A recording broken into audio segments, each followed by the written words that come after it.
বন্ধুরা, আশা করছি ভালোই আছো। তা আজকের ক্লাসে আমরা মাত্র 8টি বাক্য ব্যবহার করে বিভিন্ন রকমের টেন্স শিখব। দেখো, আমি কলকাতায় আছি। আমি 10 বছর ধরে কলকাতায় আছি। আবার আমি 2015 সাল থেকে কলকাতায় আছি। এ ধরনের কথাগুলো আমরা প্রায় বলি। এই যে আমি কলকাতায় আছি, বর্তমানকালে আছি। তা বর্তমানকালে বোঝাতে গেলে বা প্রেজেন্ট ইনডিফিনিট টেন্স বোঝাতে গেলে আমরা প্রথমে সাবজেক্ট, তারপরে V1 প্লাস অবজেক্ট অথবা আদার ওয়ার্ডস বসাবো। প্রথমে সাবজেক্ট, আমি আছি। তাহলে আমি এর ইংরেজি হচ্ছে প্রথমে সাবজেক্ট অনুযায়ী আই। আছি, থাকা, থাকা ইংরেজি হচ্ছে বি ভার্ব ব্যবহার করতে হবে এম। I am. কলকাতা, কলকাতায় আছে, একটা বড় জায়গা, সেক্ষেত্রে ইন ব্যবহার করতে হবে in.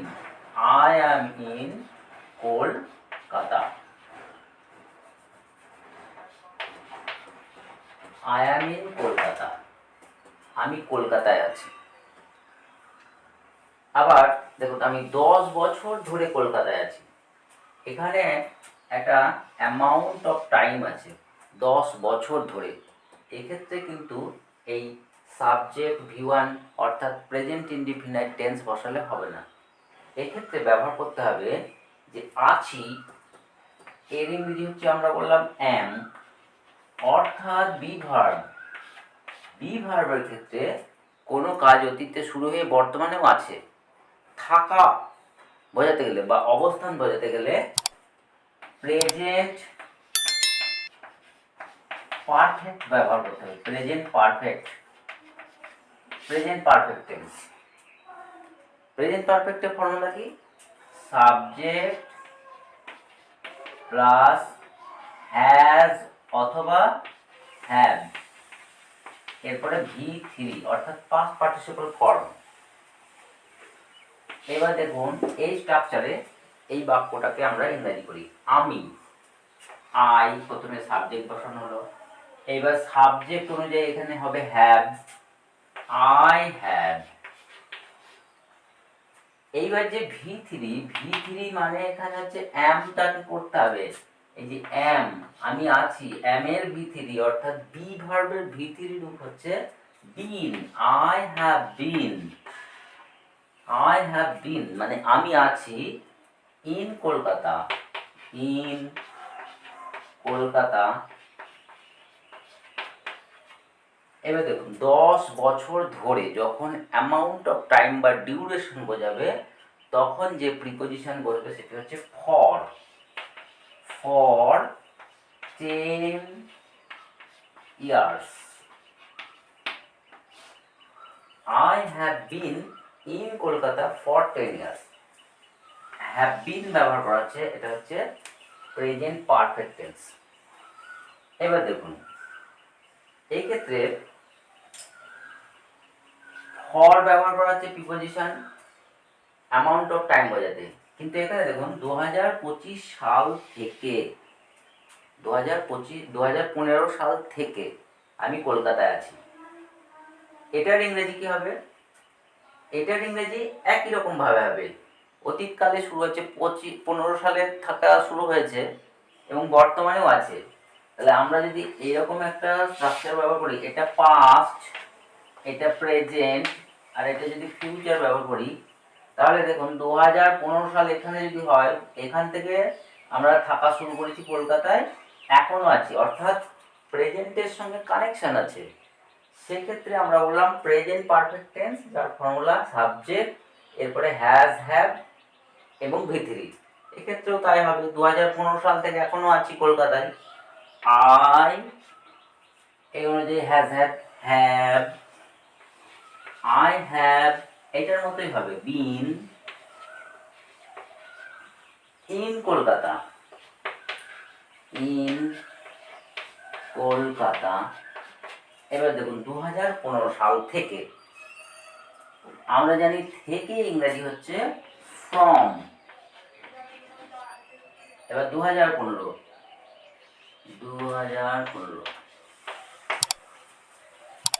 Have been in Kolkata, আমি কলকাতায় আছি ফ্রম 2015 থেকে। কিন্তু এখানে একটা ভুল হচ্ছে। ভুলটা কি, এই ফ্রম ব্যবহার করা যাবে না এখানে। ফ্রম কখন বসে? থেকে বোঝাতেও ফ্রম বসে। ফর্মের ক্ষেত্রে ফর্মের সঙ্গে বলতে হবে ফ্রম, একটা টাইম বলতে হবে, এর সঙ্গে টু থাকবে, টু টিল অথবা আনটিল, এরপরে আবার একটা টাইম থাকবে। যেমন আমরা যদি বলি from Sunday to Monday, from 9 AM to 5 PM, from 2015 to 2020, এবং ফ্রম থাকলে টু থাকবে। কিন্তু এক্ষেত্রে দেখুন 2015 সাল থেকে শুধু আজ পর্যন্ত এই কথাটা বলা নেই। তাহলে 2015 সাল থেকে যখন শুধুমাত্র এই থেকে থাকবে, বর্তমানের সঙ্গে কানেকশন থাকবে, তখন যে ওয়ার্ডটি ব্যবহার করা হবে সেটি হচ্ছে সিন্স। ফর্মের পরিবর্তে বোঝাতে হবে since, SINCE। I have been in Kolkata since 2015। 2015 সাল থেকে আমরা বা আমি কলকাতায় আছি। এবার আরেকটি জায়গা দেখুন, এই আছিটাকে যদি উঠিয়ে দেওয়া হয়, আছিটাকে উঠিয়ে দিয়ে এখানে যদি বলা হয় বাস করছি, বাস করছি, তাহলে কি হবে দেখুন। আছি উঠিয়ে বাস করছি বোঝালে তখন আবার একটু পরিবর্তন করতে হবে। বাস করা ইংরেজি আমরা জানি লিভ। এই লিভ একটা অ্যাকশন ভার্ব, সেক্ষেত্রে প্রেজেন্ট পারফেক্ট না ব্যবহার করে তখন বলতে হবে present perfect continuous. Present perfect কন্টিনিউয়াসের ফর্মুলা হচ্ছে প্রেজেন্ট পারফেক্ট কন্টিনিউয়াস, এর ফর্মুলা হচ্ছে সাবজেক্ট প্লাস হ্যাভ অথবা হ্যাজ, এর সঙ্গে বিন হবে, বিন, BWN, বিন, এবং তারপরে ভার্ব প্লাস আইএনজি। এই ফর্মুলাটা ব্যবহার করতে হবে। যদি বাস করছি কথাটা থাকে তাহলে সেক্ষেত্রে কি হবে, আই হ্যাভ বিন। এই বিনের পরে এই ক্ষেত্রে বাস করার যে ইংরেজি তার সঙ্গে আইএনজি হবে। আমরা জানি বাস করা ইংরেজি লিভ, LIV, কিন্তু আইএনজি করলে LIVING। I have been living মানে আমি বাস করছি ইন কলকাতা, বাকি যা আছে ফর 10 ইয়ার্স, ফর 10 ইয়ার্স। অর্থাৎ যখন কোনো অ্যাকশন ভার্ব থাকবে অতীতকালে শুরু হয়ে বর্তমানে সেটি চলছে, সেক্ষেত্রে প্রেজেন্ট পারফেক্ট কন্টিনিউয়াস টেন্স ব্যবহার করে বলতে হবে I have been living in Kolkata for 10 years. আর যদি শুধু আছি অর্থাৎ অবস্থান বোঝায় তখন ব্যবহার করতে হবে প্রেজেন্ট পারফেক্ট টেন্স, তখন বলতে হবে I have been in Kolkata for 10 years. এটির ক্ষেত্রে তাই 2015 সাল থেকে আমরা কলকাতায় আছির পরিবর্তে যদি বলি বাস করছি, এটাকে মুছে দিয়ে যদি বলি বাস করছি, বাস করছি, এক্ষেত্রেও আই হ্যাভ বিন লিভিং, এই ক্ষেত্রে লিভিংটা বসিয়ে দিতে LIVING। I have been living in Kolkata since 2015। এবার দেখুন পরের বাক্য, আমি দিল্লিতে ছিলাম। আবার আমি 2015 সালে তোমার সাথে দেখা হওয়ার আগে দিল্লিতে ছিলাম। দুটো বাক্য কিন্তু দু রকমের আছে। প্রথম বাক্যটা দেখুন, আমি দিল্লিতে ছিলাম অর্থাৎ অতীত, পাস্ট, অবস্থান বোঝাচ্ছে অতীতকালে। এক্ষেত্রে এই ছিলাম এই যে এটা বোঝাতে আমরা পাস্ট ইনডিফিনাইট টেন্স ব্যবহার করব। পাস্ট ইনডিফিনাইট, পাস্ট ইনডিফিনাইটের ফর্মুলা কি, প্রথমে হচ্ছে সাবজেক্ট, তারপর হচ্ছে V2। এখানে সাবজেক্ট হচ্ছে আমি, ছিলাম অর্থাৎ থাকা, অবস্থান বোঝাতে বি ভার্ব ব্যবহার করা হয়।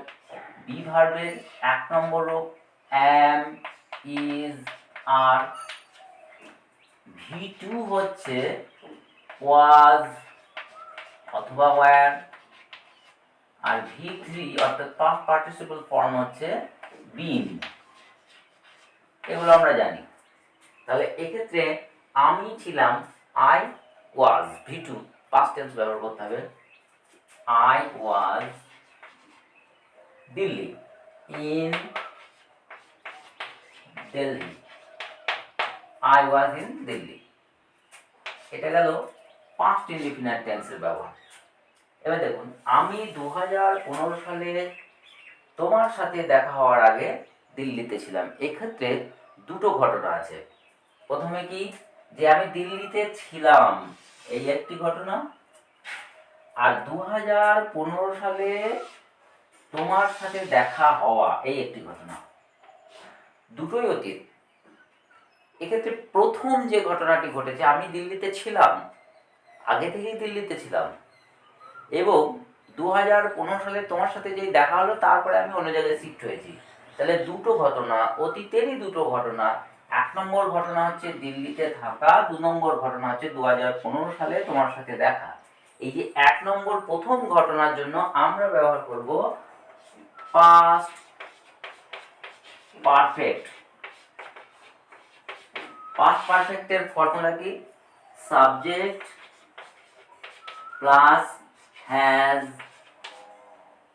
সরি এটা হ্যাড করতে হবে, হ্যাড, সাবজেক্টের পরে হ্যাড এবং তারপরে V3। এটা 1 নম্বরের জন্য ব্যবহার করব, যেটা বেশি অতীত, দিল্লিতে থাকার ঘটনা। আর 2 নম্বরে যেটা পরে ঘটেছে, অতীতকালেই পরে ঘটেছে, 2 নম্বরের জন্য ব্যবহার করব পাস্ট ইনডেফিনাইট, অর্থাৎ সাবজেক্ট প্লাস V2। দেখুন, এবার প্রথম ঘটনা, দিল্লিতে ছিলাম, সাবজেক্ট আই, তারপরে হ্যাড, তারপরে V3 থাকা, থাকার 3 নম্বর রূপ V3 বিন, আই হ্যাড বিন, দিল্লিতে ছিলাম, ইন দিল্লি,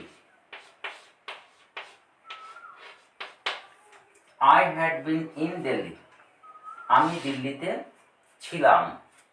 এবার দেখুন, আগে, অতীতকালে যদি আগে কথাটা বোঝানো হয় তখন বলতে হবে বিফোর, বিফোর।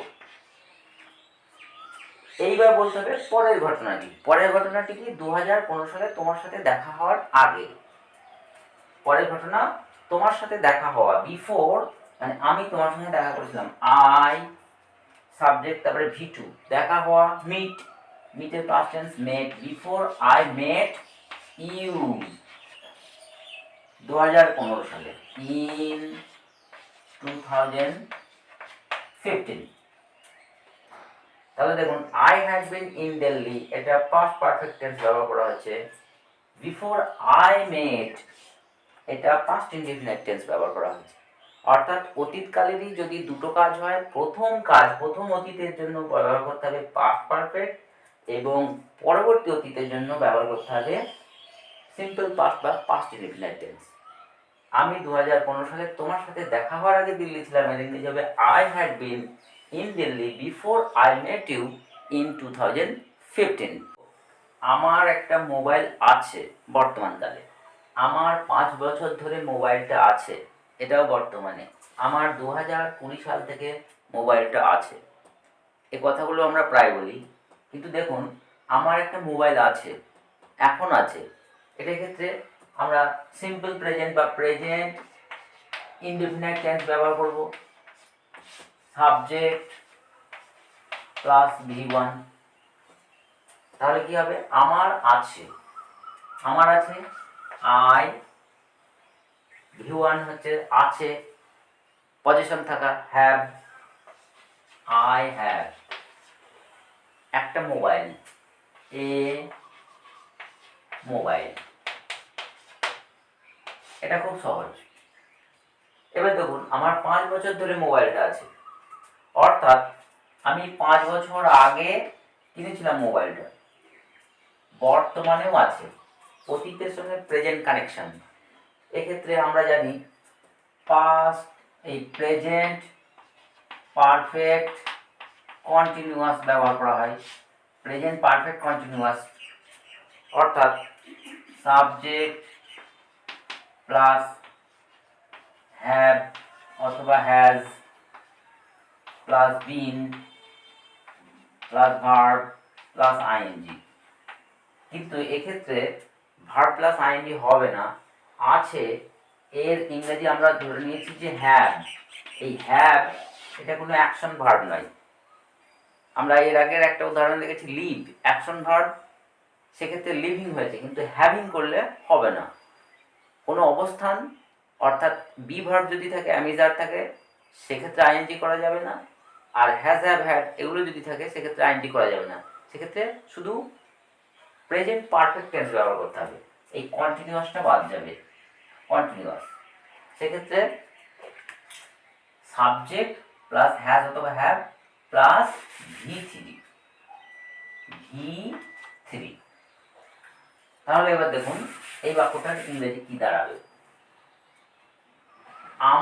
আমার 5 বছর ধরে মোবাইলটা আছে। আমার আছে, আই হ্যাভ। এই ফর্মুলা অনুযায়ী আমরা বসালাম সাবজেক্টের পরে হ্যাভ বসালাম, হ্যাভ। এইবার মূল যে ভার্ব হ্যাভ তার ভি3, হ্যাভের ভি3 আমরা জানি had, have, had, had, had, এক্ষেত্রে হবে হ্যাড। দেখুন এই জায়গাটা একটু কনফিউশন হতে পারে। এটা ফর্মুলা অনুযায়ী সাবজেক্টের পরে হ্যাজ অথবা হ্যাভ, যে সাবজেক্টের পরে হ্যাজ অথবা হ্যাভ। আর এই হ্যাডটা এসেছে আছে, এই যে ভার্বটার 3 নম্বর হ্যাড। তাহলে I have had the mobile. 5 বছর ধরে, এর আগের শেখানো হয়েছে যে ধরে ইংরেজি হচ্ছে ফর, অ্যামাউন্ট অফ যদি টাইম থাকে, for 5 years। I have had the mobile for 5 years, অর্থাৎ 5 বছর ধরে মোবাইলটা আমার আছে। এবার 2020 সাল থেকে মোবাইলটা আছে, একই রকমভাবে 2020 সালে কিনেছি, এখনো মোবাইলটা আছে, অর্থাৎ প্রেজেন্ট পারফেক্ট টেন্স ব্যবহার করতে হবে। I have had the mobile, I have had the mobile। এবার দেখুন 2020 সাল থেকে এইটা বোঝাতে আমরা এর আগের একটা সেন্টেন্সে ব্যবহার করছি সিন্স, যেহেতু পরবর্তী টাইমের উল্লেখ নেই। যদি আগের এবং পরের দুটো টাইম উল্লেখ থাকে তখন ফ্রম আর টু বসে, এক্ষেত্রে শুধু 2020 সাল থেকে, এক্ষেত্রে আমরা ব্যবহার করবো সিন্স, SINCE, সিন্স 2020, অর্থাৎ 2020 সাল থেকে মোবাইলটা আছে। I have had the mobile since 2020। এক্ষেত্রে প্রেজেন্ট পারফেক্ট টেন্স ব্যবহার করা হলো। এরপরে দুটো বাক্য দেখুন, আমার একটি গাড়ি ছিল। 2015 সালে কলকাতায় আসার আগে আমার একটা গাড়ি ছিল। দুটোই অতীত, গাড়ি ছিল মানে এখন আর নেই, পাস্ট, দুটোই পাস্ট। এক্ষেত্রে দেখুন আমার একটা গাড়ি ছিল, এটা আমরা বুঝতে পারছি সিম্পল পাস্ট, অর্থাৎ পাস্ট ইনডেফিনাইট, যার ফর্মুলা সাবজেক্ট প্লাস V2। অর্থাৎ দেখুন আমার ছিল, আই, ছিল ইংরাজি আমরা জানি আছে ইংরাজি হ্যাভ, এর পাস্ট টেন্স হচ্ছে V2 হচ্ছে হ্যাড। তাহলে আই হ্যাড একটা গাড়ি, এ কার, আই হ্যাড আ কার, আমার একটা গাড়ি ছিল। তাহলে এটা খুব সহজ পাস্ট ইনডেফিনিটের একটা উদাহরণ। এবার দেখুন 2015 সালে কলকাতায় আসার আগে আমার একটা গাড়ি ছিল। দুটো ঘটনা, দুটোই অতীত। 1 নম্বর প্রথম যে অতীত সেটা হচ্ছে একটা গাড়ি ছিল, আমার একটা গাড়ি ছিল, এইটা আগে থেকেই ছিল। পরে কি ঘটলো, যে 2015 সালে কলকাতায় আসা হলো, তাহলে এটা পরের অতীত। তাহলে প্রথম অতীতের জন্য আমরা বলেছিলাম পাস্ট পারফেক্ট টেন্স ব্যবহার করতে হবে, যার ফর্মুলা প্রথমে হবে সাবজেক্ট প্লাস হ্যাড প্লাস ভিতরি। আর দ্বিতীয় ঘটনার জন্য আমরা বলবো মাঝখানে একটা বিফোর হবে, বিফোর, তারপরে দ্বিতীয় ঘটনার জন্য পাস্ট ইনডিফিনিট, একটু আগে আমরা জানলাম, যার ফর্মুলা সাবজেক্ট প্লাস V2। দেখুন 2015 সালে কলকাতা আসার আগে আমার একটা গাড়ি ছিল, এটাকে ইংরেজি করতে গেলে এই ফর্মুলাটা আমরা ব্যবহার করি, subject plus had plus V3। এখানে সাবজেক্ট হচ্ছে আমার ছিল, আই হ্যাড, এই যে সাবজেক্টের পরেই হচ্ছে হ্যাড, আই হ্যাড। V3 ছিল বোঝাতে আবার ব্যবহার করবো হ্যাড। দেখুন আই হ্যাড এটা হচ্ছে এই ফর্মুলার অংশ, আর V3 এইটা হচ্ছে হ্যাভের past participle form. I had a car, I had a car মানে আমার একটা গাড়ি ছিল। এরপরে বসাবো বিফোর, বিফোর, তারপরে সাবজেক্ট প্লাস V2, কলকাতায় আসার আগে, বিফোর আই আমি কলকাতায় আসার আগে। এবার আসা ইংরেজি হচ্ছে কামের পাস্ট টেন্স হচ্ছে বা পাস্ট ইনডিফিনিট ফর্ম হচ্ছে কেম। বিফোর আই কেম কলকাতা আসা, টু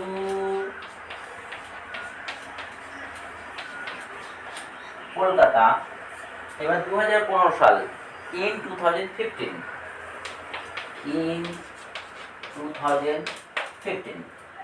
তাহলে দেখুন এক্ষেত্রে আমরা ব্যবহার করলাম past indefinite tense. I had a car, আমার একটি গাড়ি ছিল। বিফোর আই কেম, আসার আগে, টু কলকাতা ইন 2015, 2015 সালে কলকাতায় আসার আগে আমার একটা গাড়ি ছিল। দেখুন আজকের ক্লাসে আমরা কি শিখলাম? আজ আমরা শিখলাম 10টি বাক্য ব্যবহার করা হয়েছে মাত্র। 10টি বাক্যের মধ্যে present indefinite, present perfect continuous, past indefinite, past perfect. এক্ষেত্রে বিভিন্ন স্ট্রাকচার অনুযায়ী আমরা হ্যাভ ভিতরে অর্থাৎ একটি বাক্যে হ্যাভ হ্যাডের ব্যবহার পেয়েছি, তারপরে have been verb plus ING present perfect continuous tense পেয়েছি, হ্যাড ব্যবহার করেছি এবং হ্যাড ভিতরে অর্থাৎ হ্যাড এদের ব্যবহার আমরা শিখেছি। তো এই ছিল ভিডিও কেমন লাগলো কমেন্টে অবশ্যই জানাবেন। আর এই চ্যানেলে নতুন হয়ে থাকলে টুকটাক ইংলিশ চ্যানেলকে সাবস্ক্রাইব করে থাকবেন। আর যদি ফেসবুক থেকে দেখে থাকেন তাহলে ইংলিশ জ্ঞান এই ফেসবুক পেজটিকে অবশ্যই ফলো করে রাখবেন, যাতে এরকম ভিডিও আপনি পরবর্তীকালে মিস না করেন। কথা হবে পরের ভিডিওতে, ততক্ষণ ভালো থাকবেন।